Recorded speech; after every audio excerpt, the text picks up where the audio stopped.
Good evening. आप सभी का ब्रिलियंट एकेडमी के ऑनलाइन सेशन में स्वागत है।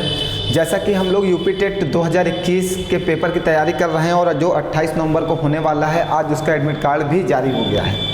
एडमिट कार्ड जारी हो गया, इसका मतलब वो पेपर 28 नवंबर को ही होना है। अब डेट में कोई भी बदलाव होने के चांसेस नहीं हैं। तो सभी अपने प्यारे विद्यार्थियों से मेरा निवेदन है, जितने लोग भी टेट की तैयारी कर रहे हैं वो मेहनत के साथ लग जाएं। ये 7 दिन आपके जीवन को बदल सकते हैं। ये 7 दिन बेहद इंपॉर्टेंट होते हैं। किसी भी चीज़, किसी भी बीमारी, कोई भी चीज़ हो, अगर कोई भी चीज़ ठीक होनी है तो मात्र 7 दिन ही बहुत है। अगर आपने इस 7 दिन में मेहनत के साथ पढ़ाई कर ली तो मैं उम्मीद करूंगा आपसे कि आप ये टेट का पेपर निकाल ले जाओगे। टेट मतलब कुछ नहीं, टेट से आसान कुछ हो ही नहीं सकता जीवन में आपके। टेट का पेपर बहुत नॉर्मल होता है, कोई भी बच्चा परेशान नहीं होगा। बस सबको नॉर्मली तरीके से पढ़ाई करना है। रोज़ पर डे इस समय आपको 7 से 8 घंटे देने की ज़रूरत है बस। अब आप इस समय मेहनत से लग जाओ और हम आपके साथ हैं। यूपी टेट की जो सीरीज चल रही है ये तो चलती रहेगी। कल से हमने एक और प्रयास किया है कि कुछ नए क्वेश्चंस जो पेपर में आने की संभावनाएं हैं, 2 से 3 क्लास में हम उन क्वेश्चंस को आपको प्रोवाइड करेंगे। आज एक बच्चे ने मुझे मैसेज किया, मुझे बहुत अच्छा लगा कि बच्चे इतना उत्सुक हैं और इतना जानते हैं कि हमारे पेपर में क्या आएगा। तो उस बच्चे ने मुझसे बोला कि सर आप जो नए टाइप के क्वेश्चंस पेपर में जुड़ जाते हैं, ऐड हो जाते हैं, तो आप 1-2 क्लास अगर उस पर दे देंगे तो हम लोगों का भविष्य बन जाएगा। तो प्यारे बच्चों, हम आपके भविष्य के लिए ही काम कर रहे हैं। आपके सुनहरे सपने जो हैं, आपने जो सजो के रखे हैं, उनके लिए ही काम कर रहे हैं और हमें पूरा कराना है आपके उन सपनों को। तो कल और परसों और मतलब ट्यूसडे तक मैं 3 दिन तक, संडे मंडे ट्यूसडे तक मैं 3 क्लास बहुत ही यूनिक क्वेश्चंस पे देने वाला हूँ, जो आपके पेपर में मतलब एक अहम रोल निभाएंगे। मैं उसमें बिल्कुल नए क्वेश्चंस कराऊंगा, जो नए क्वेश्चंस आपके पेपर में जुड़ने की संभावना है। अभी तक जो क्वेश्चंस हो रहे थे वो क्वेश्चन तो बेहद इंपॉर्टेंट है ही है, और आज हमने जो क्वेश्चंस लिया, हमने बीच के कुछ क्वेश्चन से गायब कर दिया है, क्योंकि कल इसकी सीट जारी हो जाएगी। कल हम लोग नोट्स जारी कर रहे हैं अपने यूपी टेट की नोट्स जारी हो जाएगी। जितने भी बच्चे नोट्स लेना चाहते हैं वो हमें व्हाट्सअप करें या हमारे टेलीग्राम चैनल पर जुड़ें, और व्हाट्सअप करेंगे तो पूरी नोट्स मिलेगी, टेलीग्राम चैनल पर जुड़ेंगे तभी पूरी नोट्स मिलेगी। लेकिन अगर उन्हें कोई समस्या होती, कोई क्वेश्चन उन्हें नहीं समझ में आता है, तो वो हमें अपने मैसेज द्वारा हमारे व्हाट्सएप पे पूछ सकते हैं अपने प्रश्न को, ठीक है। और पूरी जो नोट्स जारी होने वाली उसका अप्रॉक्स सॉल्यूशन हमने जो सॉल्व है वो अपने वीडियो के माध्यम से, अपने क्लास के माध्यम से हमने आपको प्रोवाइड कर दिया है। हमारे चैनल पे सारी क्लासेस हैं, आप उन्हीं क्लासेस को सॉल्व कर लीजिए और उम्मीद करेंगे कि यूपी टेट में 25 नंबर आपका कहीं नहीं जाएगा। तो चलिए स्टार्ट करते हैं। आज की क्लास में हमने कुछ क्वेश्चन छोड़े हैं, हमने आज अच्छे ही प्रश्न लिए हैं। जो बीच में बार बार क्वेश्चन रिपीट हो रहा था, उन क्वेश्चंस को हमने हटा दिया। हमने कहा जब ये रिपीट हो रहे हैं, बच्चे अब इनको पढ़ चुके हैं, तो नए क्वेश्चंस अब लगाए गए। थोड़ा सा हमने आज नए क्वेश्चंस लगाए हैं बीच के हटा के। चलिए फिर क्लास स्टार्ट करते हैं। सभी लोग लग जाएं मेहनत के साथ, और ऐसे प्रश्न, जैसे प्रश्न आज उठाए हैं ऐसे प्रश्न आपके पेपर में जरूर पूछे जाएंगे। जो प्रश्न आज हमने कुछ सोच के उठाया है, ऐसे प्रश्न आपके पेपर में जरूर पूछे जाएंगे। तो आपसे निवेदन है कि पूरी क्लास को एक क्वेश्चंस को बहुत अच्छे से वॉच करना और समझना कि क्वेश्चंस कैसे सॉल्व करना है, ठीक है। चलिए फिर स्टार्ट करते हैं। 84,000 रुपये में खरीदे गए एक स्कूटर का मूल्य 10% प्रति वर्ष की दर से कम हो जाता है। आप 84,000 रुपये में एक स्कूटर खरीदते हो, ठीक है, और हर साल उसका मूल्य 10% घटता है। हर साल उसका मूल्य क्या होता है? 10% घट जाता है। आप एक स्कूटर खरीद के लाए अपने घर पे, 84,000 रुपये में आपने एक स्कूटर खरीद लिया, स्कूटर खरीदा। अब क्या होता है? हर साल इसका मूल्य जो है 10% की दर से घट जाता है। हर साल इसका मूल्य घटता चला जाता है। घटता है मीन्स कमी होती है। जब भी आप में कमी होगी तो आप 100 से उसको घटाओगे, और जब भी आपकी वृद्धि होगी तो आप 100 में उसको जोड़ते हो। तो यहाँ पे क्या कह रहा है? हर एक स्कूटर का मूल्य 10% प्रति वर्ष की दर से कम होता है। अगर आप कोई भी वस्तु खरीद के लाओगे तो अप्रॉक्स आप मान के चलो कि इसकी मूल्य ह्रास से ही होता है, मूल्य में कमी ही होती है, कभी भी मूल्य में वृद्धि नहीं होती। कोई भी वस्तु, अगर आप एक छोटा सा मोबाइल भी खरीद के लाते हो तो खरीदने के 2 ही दिन बाद उसके रेट में गिरावट आ जाती है। गिरावट आने का मतलब क्या है? जैसे कि आप 10,000 का मोबाइल लेके आए, दूसरे दिन ही उसको बेचोगे तो दूसरा कहेगा हमें 9,000 में दे दो, मतलब वो कुछ ना कुछ छूट जरूर मांगता है। वैसे ही आप एक स्कूटर खरीद के लेके आओ 84,000 रुपये में, 2 वर्ष बाद इसका मूल्य क्या होगा।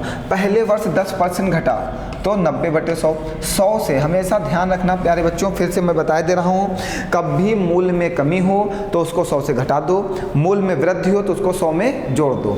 यहाँ पे 10% की कमी हुई तो 100 से घटाया कितना 90, तो 90% का चिन्ह है तो परसेंट का चिन्ह हटाते हो नीचे क्या आता है 100। तो 2 वर्ष की बात किया तो इसको 2 बार लिख दो, गुणे 0 0 बटे में 2 0 से 2 0 ये वाले कट जाएंगे, 2 0 से 2 0 ये वाले कट जाएंगे, ये आ जाएगा 8400 गुणे 9 गुणे 9। ठीक है, 9 गुणे 9 आ गया। अब चलिए, अब देखिए हमारी बात को समझिएगा, हम थोड़ा सा दिमाग लगाने का प्रयास करेंगे। यहाँ पे एक 0 है तो आपके आंसर में लास्ट में एक 0 आएगा। थोड़ा सा समझना भैया, आपके पास यहाँ पे एक 0 है तो आपके आंसर में लास्ट में एक 0 आएगा। तो यहाँ पे 2 0 हैं, ये वाला कैंसिल आउट हो गया, कैंसिल आउट हो गया, क्योंकि एक 0 है और अगर एक 0 है तो लास्ट में एक ही 0 आएगा। अब आइए, अब इस संख्या का इसमें गुणा करिए, 9 9 81, 1 चौको 4, यूनिट डिजिट ले रहे हैं, समझता। 9 9 81, 1 चौको 4 मीन्स लास्ट में 4 आएगा, तो ये वाला भी कट गया। अब ये दोनों बचे, इन दोनों में हमें आंसर मैच कराना है तो गुणा करना पड़ेगा। अब तुम सोच रहे होगे कि सर जी अगर गुणा ही करना था तो आपने समय क्यों वेस्ट किया। इसलिए वेस्ट किया क्योंकि आपको समझाना है, जरूरी नहीं आपके पेपर में गुणा ही करना पड़े, आपके पेपर में बदल सकता है। तो आप अब रूल मत भूलना कि हम लोग क्या क्या रूल लगा के इसको सॉल्व करते हैं। ठीक है, अगर किसी संख्या में 0 है तो लास्ट में एक 0 जरूर आएगा। चलिए अब गुणा करते हैं, गुणा करिएगा जल्दी से, देखिए गुणा करिए, 9 0 0, 9 चौको 36 का 6, हाथ से लगेगा 3, 9 8 72, 3 75, फिर 9 से गुणा कर दीजिए, 9 0 0, 9 6 54 का 4, हाथ से लगा 4, हाथ से लगा 5, 9 5 45, 50 से 0 हाथ से लगा 5, 9 से 63 5, 68 68 40, ये देखिए आंसर आ गया आपका। मल्टीप्लाई भी आप थोड़ा सा स्पीड से करेंगे, अब आपका पेपर बहुत करीब है तो कैलकुलेशन पर थोड़ा सा फोकस रखना जिससे आपका क्वेश्चन कभी गलत ना हो। तो आपका आंसर आ गया 60,040। चलिए आगे बढ़ते हैं, ये वेरी मोस्ट इंपॉर्टेंट क्वेश्चन है, ये हर साल आपके प्रश्न में पूछा जा रहा है, ये हर साल आ रहा है, तो इस क्वेश्चन पर थोड़ा सा ध्यान रखना, ऐसे प्रश्न आपके पेपर में फिर आएंगे।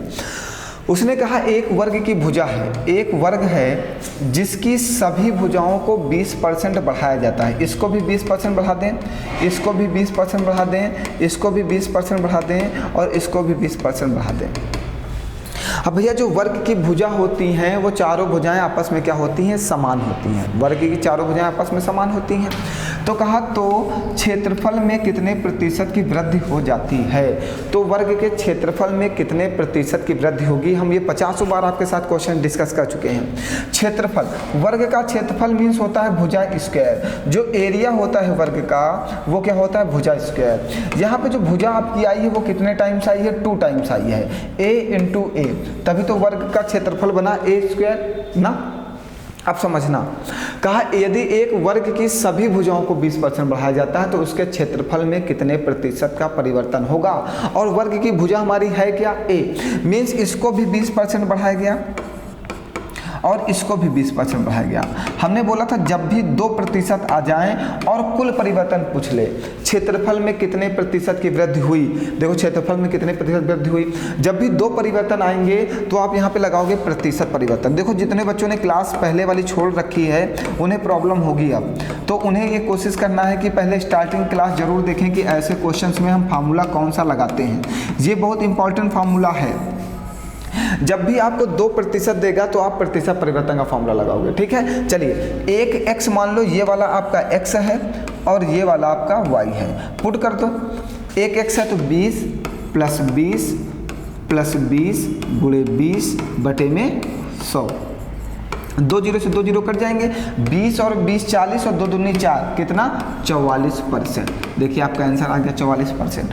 ये मोस्ट इंपॉर्टेंट है, ऐसा प्रश्न आपके पेपर में आ सकता है। सभी लोग ध्यान देंगे भैया ऐसे प्रश्नों पर। रिक्वेस्ट है हमारी कि इस प्रश्न को थोड़ा सा नॉर्मली न लें क्योंकि ये प्रश्न आपके पेपर में आने वाला है, तो सभी लोग इस मेथड को याद रखेंगे और समझ रखेंगे कैसे लगाया जाता है। ठीक है, चलिए अगला प्रश्न आपके सामने, बताइए जल्दी से बताइए सभी लोग।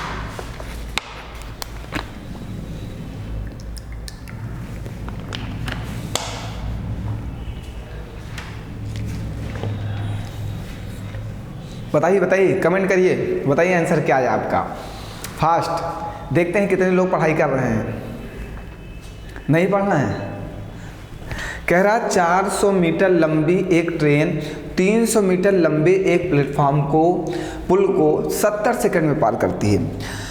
जब भी कोई ट्रेन किसी पुल को पार करे, जब भी कोई ट्रेन किसी प्लेटफॉर्म को पार करे, तो दोनों की लंबाइयां हमेशा आपस में जुड़ जाती हैं। ध्यान रखिएगा, ट्रेन प्लेटफॉर्म को पार करेगी तो ट्रेन की लंबाई और प्लेटफॉर्म की लंबाई आपस में जुड़ जाएगी। ट्रेन पुल को पार करे तो ट्रेन की लंबाई और पुल की लंबाई आपस में जुड़ जाएगी और वही टोटल डिस्टेंस होगी। ठीक है, तो 400 मीटर लंबी ट्रेन है, 300 मीटर लंबे एक पुल को पार करती है, तो टोटल ये 700 मीटर की दूरी कवर करती है। यही हमारी दूरी हो गई और हमें समय दिया गया है 70 सेकेंड, ये हमारा समय दे दिया गया। ठीक है, गति बताना है, चाल बराबर होता है दूरी बटे समय। तो दूरी हमारी कितनी है 700 बटे में 70, तो ये 0 से 0 कटेगा, 7 से कटेगा 10, ये आ जाएगा 10 मीटर प्रति सेकंड। हमारी चाल जो आई है मीटर प्रति सेकंड में आई है, क्योंकि दूरी आपकी मीटर में है और समय आपका सेकंड में है, तो चाल आपकी मीटर प्रति सेकंड में आएगी। अब आगे क्लियर करते हैं। ट्रेन की गति, सभी गति जो है किलोमीटर प्रति घंटा में दी है, तो 10 मीटर प्रति सेकंड को किलोमीटर प्रति घंटा में कन्वर्ट करने के लिए 18/5 से मल्टीप्लाई करेंगे। 5 दूनी 10, 36 किलोमीटर पर आवर। आपका आंसर आ जाएगा 36 किलोमीटर पर आवर। बस बताइए, कोई परेशानी? आगे बढ़ें, चलिए जल्दी जल्दी थोड़ा सा पढ़ते हैं क्योंकि पेपर बहुत करीब है अब। नेक्स्ट क्वेश्चन दिया गया है 7 लाख, ये भी बहुत मोस्ट इंपॉर्टेंट प्रश्न है। ऐसा प्रश्न आपके पेपर में फिर से आ सकता है, बहुत ही ज़्यादा इंपॉर्टेंट है क्योंकि ऐसा प्रश्न आपके पेपर में एक बार आ चुका है, तो दोबारा फिर से आने की संभावनाएं हैं। इंपॉर्टेंट प्रश्न है, सभी लोग जिसको मैं इंपॉर्टेंट लिख दूं उसको इंपॉर्टेंट मान के चलो, और वो क्वेश्चंस आ सकता है आपके पेपर में। ठीक है, चलिए 7 लाख कीमत की फ्लैट का मूल्य 20% प्रतिवर्ष की दर से गिरता है। आप एक फ्लैट खरीदते हो कितने रुपए का? 7 लाख रुपए का। 7 लाख रुपए का आप एक फ्लैट खरीदते हो। ठीक है, 20% की दर से मूल्य ह्रासित होता है, मीन्स उसका मूल्य 20% की दर से गिरता है, तो कितने वर्षों में मूल्य घटकर 35,84,000 हो जाएगा? 70,000 से कितने वर्षों में 35,84,000 हो जाएगा? भैया इस क्वेश्चन को लगाने के लिए बहुत सारे लोग अलग अलग मेथड का प्रयोग करते हैं, लेकिन हम इसको सेकंडों में लगाने का तरीका बताएंगे। आप एक वस्तु खरीदते हो जिसकी कीमत है 70 लाख रुपए। ठीक, तो हमने कह दिया ये हमारा प्रिंसिपल है। ठीक है, और मूल्य ह्रासित होता गया, उसका मूल्य गिरता गया, 20% की दर से मूल्य गिरा, और हमें वर्ष नहीं बताएगा। याद करो, हमने आपको चक्रवृद्धि ब्याज में पढ़ाया है कि 1,000 रुपये की धनराशि 10% की दर से कितने वर्षों में 1331 हो जाएगी। हमने पढ़ाया ना, तो हमने कहा था कि 1,000 किसका क्यूब है? 10 का क्यूब है। जो क्यूब आता है वही हमारा समय होता है। हमारी चक्रवृद्धि ब्याज की क्लास याद करो आप लोग, हमने आपको पढ़ाया है। हमने ये बताया कि 1,000 रुपये की धनराशि, ऐसे मैंने बताया था कि 1,000 रुपये की धनराशि है 10% की दर से कितने वर्षों में 1331 हो जाती है। तो आपसे हमने कहा था ऐसे प्रश्नों में अमाउंट और प्रिंसिपल का रेशियो बना लेना। ये जिसका स्क्वायर होगा यह किसी का क्यूब होगा। ये संख्याएं जो दी जाती हैं ये किसी का स्क्वायर होती हैं या किसी का क्यूब होती हैं। तो ये 11/10 का क्यूब है, जो ये आता है यही हमारा समय होता है, यही हमारा टाइम होता है। बात क्लियर हुई? हमने चक्रवृद्धि ब्याज में आपको बहुत अच्छे से समझाया। सेम मेथड हम इसी को यहाँ लगाते हैं। हम इसको कह देते हैं जब मूल्य गिरा तो ये अमाउंट बन गया। देखिए अमाउंट बनना नहीं चाहिए क्योंकि अमाउंट हमेशा ज़्यादा होता है, बात को समझिएगा। लेकिन हमने इस क्वेश्चन को सॉल्व करने की बात की, या तो आप कह देना कि ये हमारा अमाउंट है, ठीक है, और ये हमारा प्रिंसिपल है। ठीक है, ठीक, बात क्लियर है? ये हमारा अमाउंट हमने कह दिया 1331 रुपये। हमने एक वस्तु ली थी जिस पे 10% की दर से वस्तु में गिरावट आई, तो उसका मूल्य 1000 हो गया। तो ये हमारा अमाउंट, ये हमारा प्रिंसिपल। अमाउंट ऑफ प्रिंसिपल का हमने रेशियो बनाया, 3 वर्ष आया। सेम प्रोसेस यहाँ लगाएंगे, अमाउंट ऑफ प्रिंसिपल का रेशियो बनाएंगे। 1 0 से 1 0, 1 0 से 1 0, 1 0 से 1 0, 7 से कटेगा, 7 1 9 7, ये कटेगा 7 5 35, 7 1 9 7, 7 दूनी 14, क्या आ गया 1000/512, तो ये आ जाएगा 10/8 का क्यूब। तो देखिए आपका समय आ गया 3 वर्ष। भैया ध्यान रखिएगा, बहुत ही ज़्यादा इंपॉर्टेंट प्रश्न है। ऐसा प्रश्न आपके पेपर में आ सकता है और क्वेश्चन को बहुत ज़्यादा घुमाने की ज़रूरत नहीं है। आप याद रखिएगा सेकंडों में कैसे इस प्रश्न को सॉल्व किया जा सकता है। ये बहुत ही अच्छा मेथड है। हमने अमाउंट ऑफ प्रिंसिपल का रूल यहाँ पे लगा दिया, अप्लाई करा दिया, ठीक है। क्वेश्चन समझना होगा पेपर में, क्वेश्चन की लैंग्वेज समझनी होगी, प्रश्न हमसे क्या पूछ रहा है, वो हमसे क्या चाहती है। हमेशा आप सामने वाले को क्या जानना चाहते हो कि अगर वो हमसे दूर जा रही है तो हमसे मांग क्या रही है, हमसे क्या चाहती है, उसकी इच्छा क्या है। अगर आप उसकी इच्छा को पूरा करते हो, उसकी बातों को समझते हो, तो वो आपसे दूर नहीं जाएगी। वैसे ही मैथ है, आपका ये प्रश्न अगर पेपर में छूट रहा है तो ये आपसे क्या चाहता है, ये आपसे क्या पूछ रहा है, ये आपसे क्या जानना चाहता है, ये क्या चाहता है कि आप इसमें क्या अप्लाई करो कि आपका प्रश्न सॉल्व हो जाए। सेम वही कंडीशन यहाँ पे बनती है। जिसने वो कंडीशन समझ ली वो इस कंडीशन को बहुत आसानी से समझ सकता है ना। तुम लोग उस कंडीशन में बहुत माहिर हो, तो इस कंडीशन में भी हम उम्मीद करते हैं कि अपनी जो वो वाली शख्सियत है वो यहाँ पे दिखाओगे ज़रूर ना। प्रश्न की बात को समझो, प्रश्न हमसे पूछना क्या चाहता है, प्रश्न हमसे कह क्या रहा है और हमसे क्या कराना चाहता है, हम इसको कितनी आसानी से सॉल्व कर सकते हैं, ये सारी चीज़ें आपको समझने की ज़रूरत है। प्रश्न कभी भी पेपर में बड़ा नहीं आता, कभी भी उसे सॉल्व करने की आवश्यकता नहीं होती। क्वेश्चंस को जितना सॉल्व करने का आप प्रयास करोगे वो उतनी आसानी से सॉल्व होगा।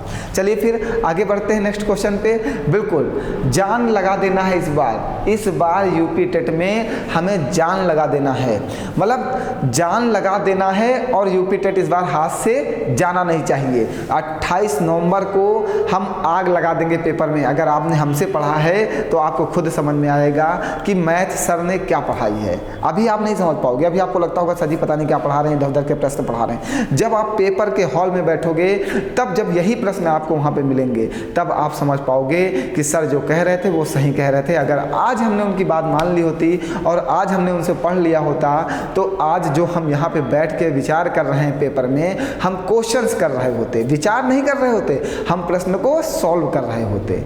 इस बात को ध्यान रखिएगा। मैं ज़्यादा बड़ी बात नहीं करता हूँ, मैं जितना बोलता हूँ उतना संभावनाएं सच होने की होती हैं, ठीक है। चलिए एक छात्र, ये भी बहुत इंपॉर्टेंट प्रश्न है, ऐसा प्रश्न आपके पेपर में आ चुका है। एक छात्र ने 4/5 के बजाय 5/4 से किसी एक संख्या का गुणा किया तो गणना में कितने प्रतिशत की त्रुटि हुई। ठीक है, एक छात्र से कहा गया कि एक संख्या में 4/5 का गुणा करो, लेकिन छात्र तुम्हारी तरह का था, वो मानने वाला नहीं था, वो टीचर की बातें नहीं मानता था। वो ऐसा था कि वो टीचर को इग्नोर करता था। वो कहता था आप जो कहोगे हम उसका उल्टा करेंगे ना, और अगर उल्टा करोगे तो रिजल्ट भी उल्टा आएगा ना। हाँ चलिए, एक छात्र ने 4/5 की बजाय 5/4 से गुणा करने के लिए, अभी हमारे पास संख्या नहीं पता, क्योंकि संख्या जब तक नहीं पता होगी तब तक क्वेश्चन थोड़ा सा लॉन्ग हो सकता है। तो हमेशा ध्यान रखना, इसमें नीचे वाली संख्या का एलसीएम लेते हैं। नीचे वाली संख्या का, जो हर वाली संख्या होती हैं, जो डिनोमिनेटर वाली संख्या होती हैं, उनका एलसीएम लेते हैं, और जो एलसीएम आता है वही हमारी संख्या होती है। अब क्या कहा गया, सही और गलत। अब दो चीज़ें इसमें आती हैं। एक छात्र से कहा गया कि संख्या में 4/5 से गुणा करो, 4/5 से गुणा करो, लेकिन छात्र ने क्या कर दिया, संख्या में 5/4 से गुणा कर दिया, जिससे उसका उत्तर कितना आ गया, कुछ ज़्यादा या कम आ गया। एक छात्र से किसी संख्या में 4/5 के बजाय 5/4 से किसी एक संख्या का गुणा किया तो संख्या में कितने प्रतिशत की त्रुटि हुई। तो आप सबसे पहले निकालिए कि कितने प्रतिशत की गलती हो रही है, कितने प्रतिशत। इसमें क्वेश्चंस की लैंग्वेज में थोड़ा सा प्रॉब्लम है, आंसर के अनुसार क्या होना चाहिए था, इसको सही कर लीजिएगा। एक छात्र से 5/4 के बजाय 4/5 से गुणा किया, ठीक है, थोड़ा सा इसको सही कर लीजिएगा।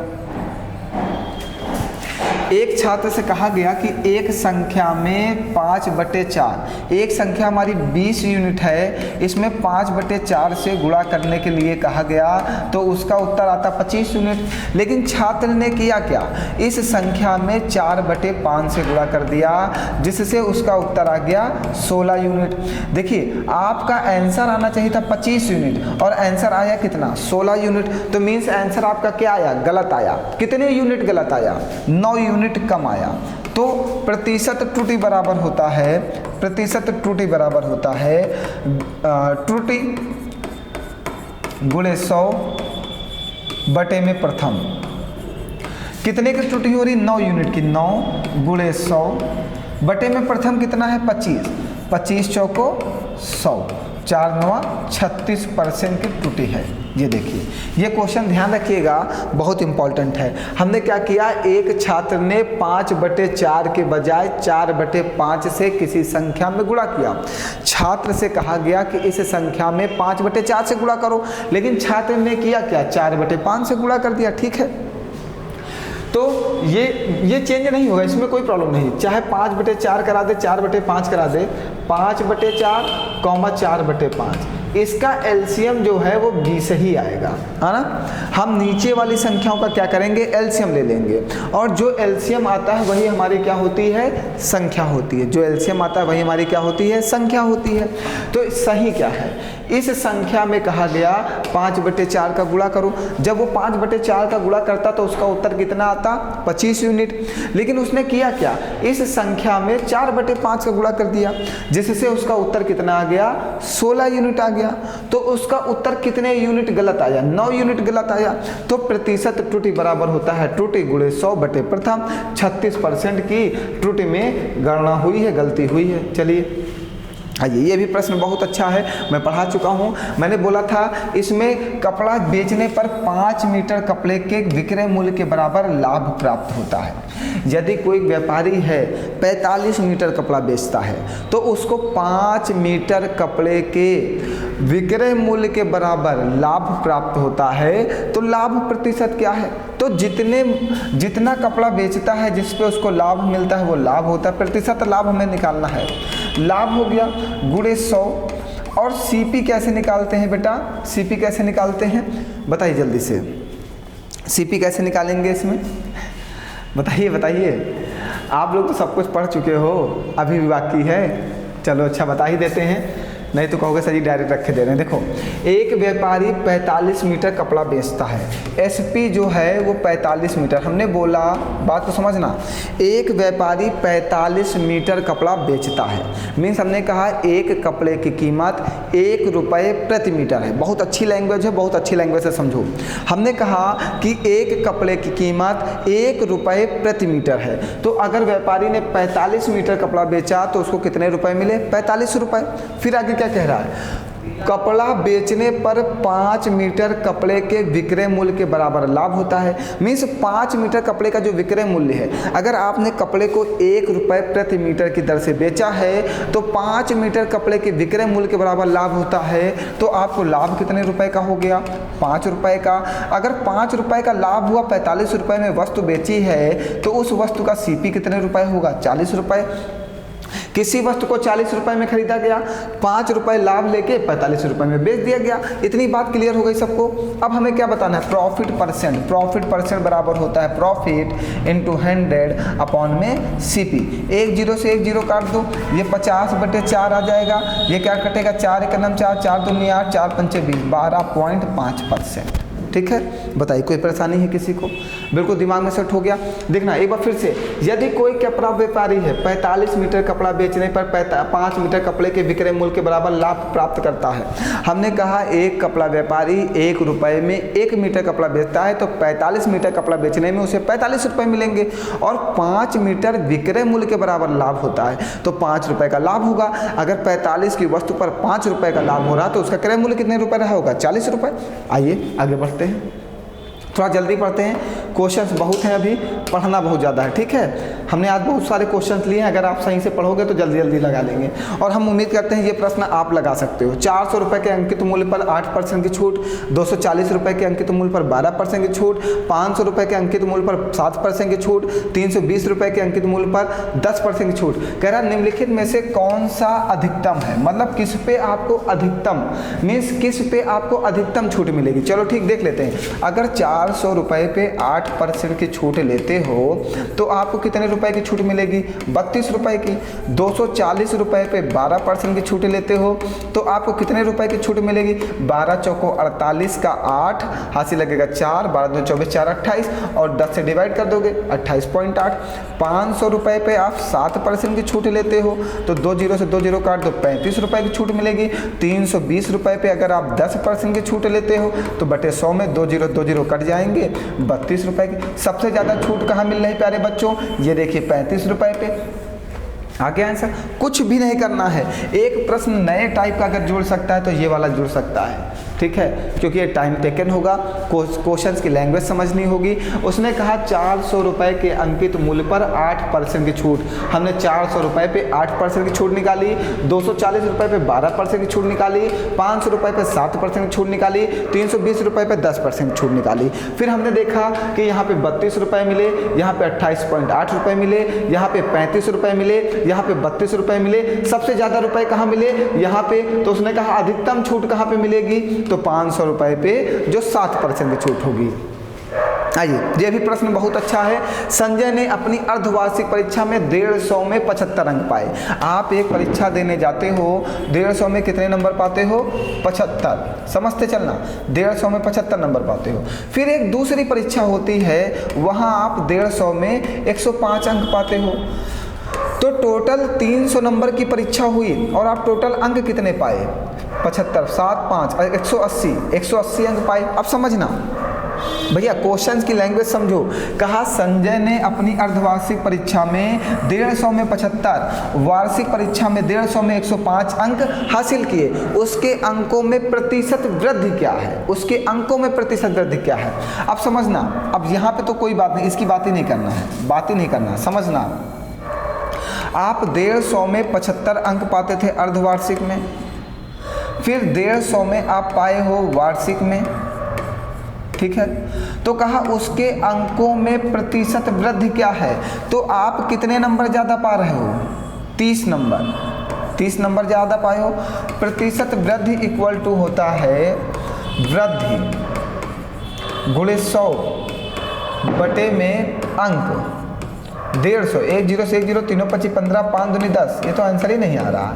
मीन्स ये क्वेश्चंस की लैंग्वेज थोड़ी सी हमें लगता है अजीब सी है। आप कहोगे सर जी अजीब सी है तो क्या है।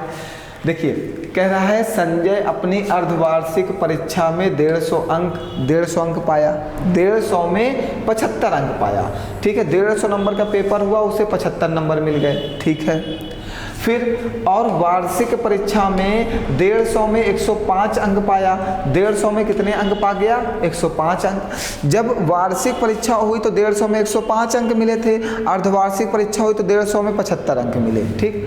तो क्या कह रहा है, हासिल उसके अंकों में प्रतिशत वृद्धि क्या है, मतलब उसके अंक कितने प्रतिशत बढ़ गए हैं, पहले से उसके अंक कितने प्रतिशत बढ़ गए हैं। तो प्रतिशत वृद्धि अगर निकालनी है तो सबसे पहले आप निकालो कि कितनी वृद्धि हुई। तो 30 ही अंक की वृद्धि हुई है। 30 अंक की वृद्धि हुई गुणे 100 बटे में प्रथम अंकों से, इससे कितने प्रतिशत की वृद्धि हुई, बटे में 75। 25 ત્યાં 75, 25 चौको 100, 3 एकम 3 और 10 चौको 40। अब आप कहोगे सर जी आप कैसे समझ गए कि नीचे ये वाली संख्या आएगी। देखिए, अब ये बहुत बड़ा गेम था, बहुत ही, मतलब ये भी अच्छा प्रश्न है। हम इसको एक अच्छे प्रश्न का दर्जा दे सकते हैं, क्योंकि अगर लैंग्वेज कन्फ्यूज कर दे तो आपके लिए क्वेश्चन लगाना थोड़ा सा खतरनाक हो जाता है पेपर में। मैं तो तुरंत समझ गया कि ये कुछ और कह रहा है, लेकिन आपको समझना है तो प्रैक्टिस करना, जैसे मैंने प्रैक्टिस करके समझा, ठीक है। देखो, मेरी एक आदत है, मैं हमेशा बता के आया हूँ, मैं कभी पढ़ के नहीं आता, ठीक है। हम नोट्स लेते हैं और चलते बनते हैं पढ़ाने के लिए। इतना कहाँ समय है कि हम एक बार पढ़ें फिर दोबारा पढ़ाने आएँ। हम एक ही बार में देखिए आपके सामने सॉल्व करते हैं, जैसा भी हो, चाहे वो गलत सॉल्व हो चाहे सही सॉल्व हो। लोग कहते हैं ये ऑनलाइन क्लास है, यहाँ पे कैलकुलेशन मिस्टेक नहीं होनी चाहिए। मैं कहता हूँ मैं इंसान हूँ, मैं तैयार करके तो जाता नहीं कि सब कुछ रट लूँ। मैं कैलकुलेशन बच्चों के सामने करूँगा, तभी बच्चे कैलकुलेशन में अच्छे हो पाएंगे, तभी उनका कैलकुलेशन अच्छा होगा। जब मैं गलती करूँगा तो बच्चे गलती अपनी सुधारेंगे कि सर ने यहाँ पे गलती की तो मैं अपने अंदर सुधार करूँ। हर चीज़ का माहौल अलग होता है, हर चीज़ सीखने के लिए बनी है और हमने सीखने के लिए जन्म लिया है। ठीक, हम मरते दम तक, आखिरी सांस तक सीखते हैं। सीखना हमारा जन्मसिद्ध अधिकार है, सीखने से हमें कोई नहीं रोक सकता ना। चलिए आइए, हमने कहा कि एक परीक्षा में 150 में आपको 75 अंक मिलते हैं, फिर एक वार्षिक परीक्षा होती है 150 में 105 अंक मिलते हैं। उसके अंकों में प्रतिशत वृद्धि क्या है, उसके अंकों में कितने प्रतिशत की वृद्धि हुई, तो सबसे पहले आप निकालो अंकों में कितनी वृद्धि हुई। 75 अंक पहले मिले थे, अब 105 अंक मिले हैं, तो कितने अंक ज़्यादा मिले, 30 अंक ज़्यादा मिले। तो प्रतिशत वृद्धि बराबर क्या होता है, वृद्धि गुणे 100 बटे में किससे, प्रथम से कितने अंक ज़्यादा, इससे कितने अंक ज़्यादा मिले, तो जिसके साथ का या सा लगा होता है वो बटे में जाता है।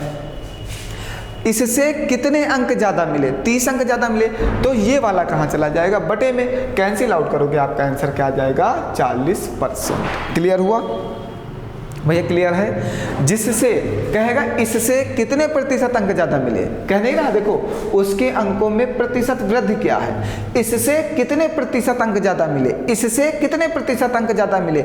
जिससे ज़्यादा मिलते हैं उसको बटे में लिखते हैं। इससे कितने प्रतिशत अंक ज़्यादा मिले, बिल्कुल लैंग्वेज पे ध्यान रखना, इससे कितने प्रतिशत अंक ज़्यादा मिले। मैं 4 बार बोल चुका हूँ, अब आपके दिमाग में सेट हो गया होगा ना। मैं एक ही चीज़ को 4 बार बोला हूँ, ठीक है। आइए आगे बढ़ते हैं। 12% वर्ष की साधारण ब्याज दर पर पैसा कितने समय में 2 गुना हो जाएगा। उस दिन हमने आपको एक फॉर्मूला बताया था, दर बराबर n-1 इंटू 100 अपॉन में t समय। ठीक है, आपको क्या दिया गया, दर दी गई 12%, 12 रख दो, 2 गुना हो जाता है 2 - 1 गुणे में 100 बटे में t समय। इस 12 को इधर भेज दो, t को यहाँ भेज दो, t इक्वल टू 2 से 1 घटा दो, 1 गुणे 100 बटे में 12 काट दो, 25 चौको 100 और 4 3 12, 25 बटे 3 वर्ष में, 25 बटे 3 वर्ष में आंसर है। ये देखिए 25 बटे 3 वर्ष है, आगे आंसर आपका बताइए। ये फार्मूला मैंने कल भी डिस्कस किया था आपके साथ और आज फिर डिस्कस कर रहा हूँ। मैं उम्मीद करिए कि इस फार्मूले से इस बार आपके पेपर में प्रश्न आ सकता है। ठीक है भैया, हम जो बोलते जाएं उसको समझते जाओ। बहुत इंपॉर्टेंट बात आपके साथ हम करते हैं, फर्जी की चीज़ें करने की हमारे पास समय नहीं है इस टाइम ना। हम लोग फर्जी की बातें करेंगे टेट के बाद। ये आपका गुना होता है और टी आपका समय होता है, दर तो आप जानते हो क्या होता है ना। देखिए मेहनत करो, मेहनत करो, सफलता तभी हाथ लगने वाली है, बिना मेहनत के सफलता हाथ नहीं लगने वाली है ना। जान लगा दो, बात को समझो, जान लगा दो मगर जाने मत दो, जान लगा दो मगर जाने मत दो। मतलब पूरी जान से इस बार पढ़ाई करो और इतनी मेहनत करो, इतनी मेहनत करो कि सफलता आपके पास ज़रूर आ जाए, क्योंकि सब कुछ आपके पास ही है, पूरा जीवन और सब कुछ, सारे संघर्ष। चलें आगे बढ़ा जाए, समय नहीं वेस्ट करना ना। आइए, हाँ बहुत ही अच्छा प्रश्न है, बहुत ही अच्छा प्रश्न है। क्वेश्चन कह रहा है, प्रश्न जो हमारा कह रहा है 5 जो है 200 बार, 5 जो है कितनी बार आया है, 200 बार आया। ठीक है, फिर तथा 8 जो है वो 100 बार आया। कितनी बार आया, 100 बार। बात को समझते चलना और औसत बताना है। औसत बराबर हम आपको बार बार बताते चले आ रहे हैं, औसत बराबर होता है सभी संख्याओं का योग, सम ऑफ ऑल नंबर अपॉन में ऑल नंबर, सभी संख्या। एवरेज बराबर होता है सभी संख्याओं का योग बटे सभी संख्या। तो सबसे पहले हमें इन सभी संख्याओं का क्या निकालना होगा, योग निकालना होगा। ठीक है, अगर 5 जो है 200 बार आया है तो 5 को जब 200 बार जोड़ोगे तो हमारा आंसर क्या आ जाएगा, 1000। और अगर 8 100 बार आया है तो 8 को 100 बार जोड़ोगे तो हमारा आंसर क्या आ जाएगा, 800। बात क्लियर हुई सबको, भैया यहाँ पे 5 जो है कितनी बार आया, 200 बार आया, मीन्स 1 5 200 बार आया। तो ये पूरा जो जब 5 को 200 बार जोड़ोगे तो ये जोड़ के कितना आ जाएगा 1000। हमने 5 में 200 का गुणा कर दिया। 8 यहाँ पे 100 बार आया तो 8 में 100 का गुणा कर दिया, मीन्स यहाँ पे 800 आएगा। तो एवरेज बराबर क्या होता है, सभी संख्याओं का योग। औसत बराबर होता है सभी संख्याओं का योग 1000 प्लस 800 बटे में सभी संख्या। यहाँ पे 5 कितनी बार आया है, 200 बार, और यहाँ पे 8 कितनी बार आया, 100 बार, बटे में सभी संख्या। ये 1800 बटे में 300, 2 जीरो से 2 जीरो काट दो, 3 छंग 18 काट दो, और ये आ गया आपका 6। बताइए कोई परेशानी है, कोई परेशानी? बहुत ही अच्छा प्रश्न है, नया प्रश्न है, ऐसे प्रश्न आने की संभावनाएं हो सकती हैं। एक सीरीज ऐसे ही चलने वाली है हमारी 10-10 क्वेश्चंस की। हम प्रयास करेंगे उसमें ऐसे प्रश्न डाले जाएं कि आपके पेपर में वो प्रश्न जरूर आएँ, ठीक है। कल से वो स्टार्ट करते हैं, कोशिश करेंगे कल से स्टार्ट हो जाए। वैसे इस समय जो एटमॉस्फेयर है थोड़ा सा अजीब से है, कोशिश करते हैं ना। चलिए, कोशिश करने वालों की कभी हार नहीं होती। जीतता वही है जो कोशिश करता है, जीतता वो नहीं है जो कोशिश नहीं करता। और हमने अभी बोला है कि जान लगा दो मगर जाने मत दो। इस बार जान लगा दो मगर जाने मत दो। मेहनत इतनी करो, मेहनत इतनी करो कि किस्मत भी साथ देने के लिए मजबूर हो जाए। मेहनत इतनी करो कि आपकी जो किस्मत है वो भी आपके साथ देने के लिए मजबूर हो जाए। लोग कहते हैं किस्मत साथ नहीं देती, तो वो मेहनत ही आपकी किस्मत को बदल देगी और आपकी किस्मत भी आपके साथ आ जाएगी। तो इस बार 2021 यूपी टेट पार ना, 2021 यूपी टेट पार। ये आखिरी बार है। इस बार जो वार होगा वो आर पार होगा। इस बार का जो हमारा वार है वो आर पार है। किसी को रुकना नहीं है पेपर में, बिल्कुल मेहनत के साथ इस बार सफलता हासिल करनी है। टेट 2021 पास करना है। हमारी शुभकामनाएं आपके साथ हैं और हम ऊपर वाले से प्रार्थना करते हैं कि हमारे प्यारे बच्चों को, हमारे प्यारे विद्यार्थियों, हमारे प्यारे दोस्तों को इस बार का जो पेपर मिले वो जो पढ़ के जाएँ वही आए, वो जो पढ़ के जाएँ वही पेपर में आए। हम पूरी आशा करते हैं, ऊपर वाले से प्रार्थना करते हैं कि इस बार आप टेट जरूर पार कर लें ना। चले फिर आगे बढ़ते हैं, बस आखिरी समय है। बहुत अच्छे प्रश्नों का कलेक्शन है आज का, इसको जरूर देखिएगा। और पेपर के टाइम हम 3-4 क्लास और डालने वाले हैं 10-10 क्वेश्चंस की। जो इंपॉर्टेंट क्वेश्चंस होंगे पेपर के टाइम सिर्फ आप उनको देख के जाना। देखो सब कुछ हम पूरा जो ब्रह्मांड है वो एक दिन में नहीं पढ़ सकते, इसलिए पहले मैंने प्रैक्टिस करा रहे हैं। इसकी कल सीट लॉन्च हो जाएगी। कल आप जितने भी बच्चे आपके जानने वाले हैं हमारे यूट्यूब चैनल से जुड़े हुए हैं, सभी लोग टेलीग्राम चैनल से, हमारे व्हाट्सएप पे कमेंट करके, मैसेज करके, जैसे भी वो पाना चाहते हैं वो कल शाम को 7 बजे के बाद सीट प्राप्त कर सकते हैं। शाम को 7 बजे के बाद हमारी सीट जारी हो जाएगी, ठीक है। एक सीट कल जारी होगी, दूसरी सीट 2-3 दिन में जारी हो जाएगी। तो सारी सीट आप सॉल्व कर लेना। मैथ की स्पेशल क्वेश्चंस की सीट है, तो आप उतना लगा लेना, बस आप टेट से पार, टेट आपका पार, मेरी गारंटी है। आइए, 2 संख्याओं का मासा 6 है, उनका लासा 120 है। ऐसी संख्याओं का एक जोड़ा है, ऐसी संख्याओं का जोड़ा है।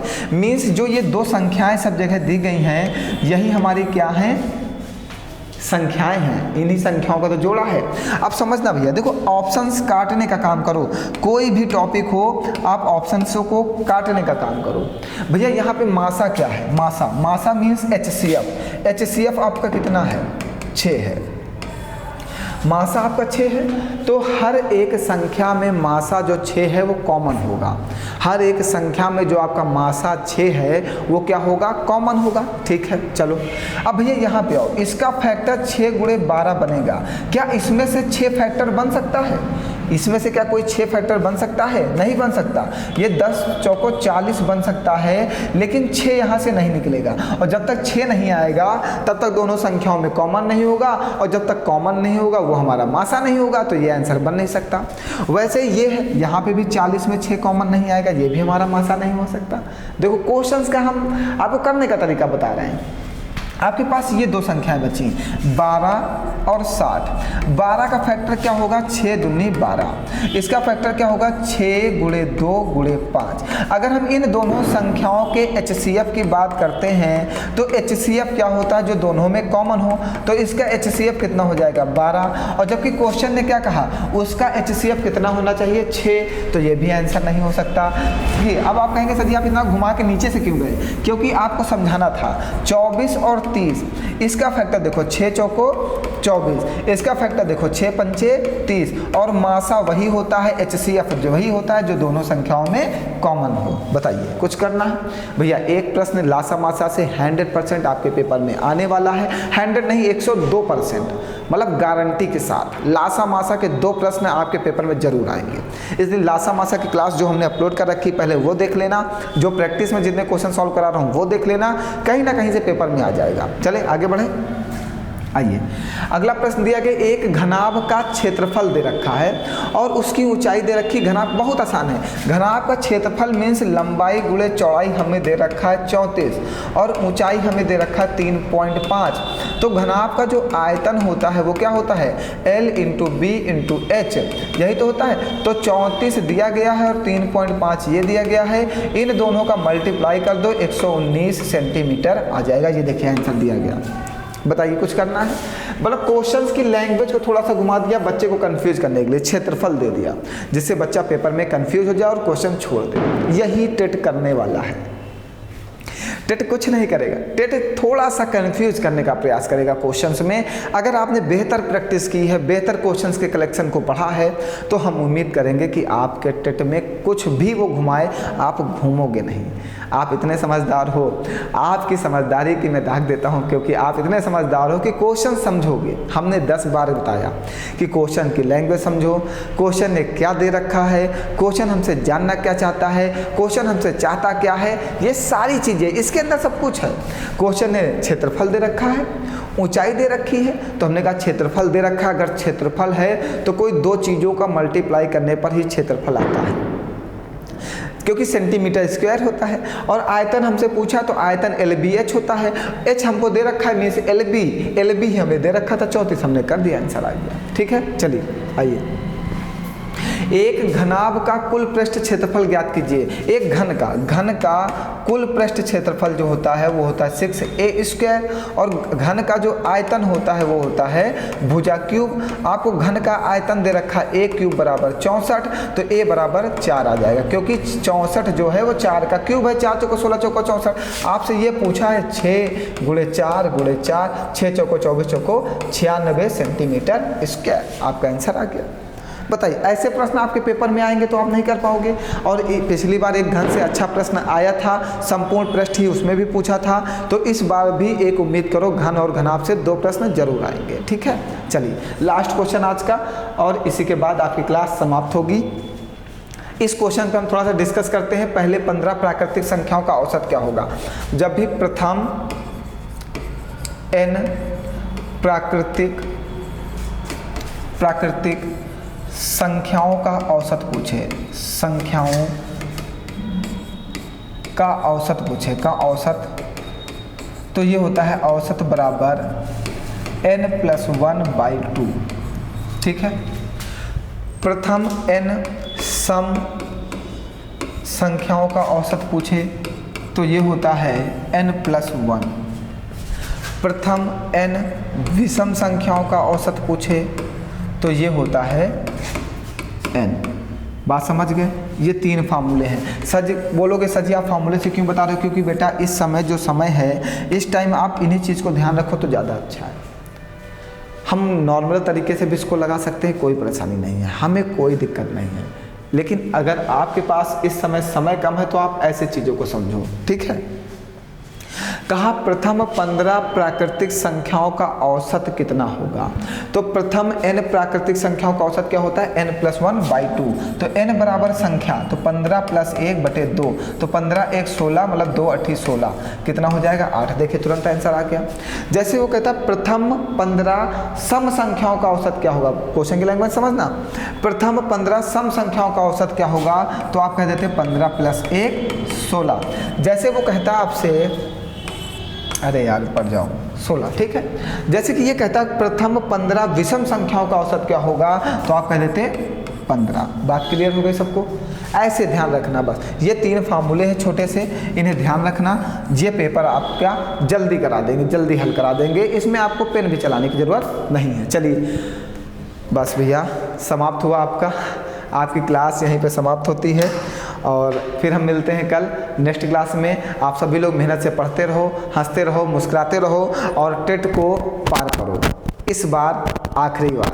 मिलते हैं कल फिर। धन्यवाद आप सभी लोगों का।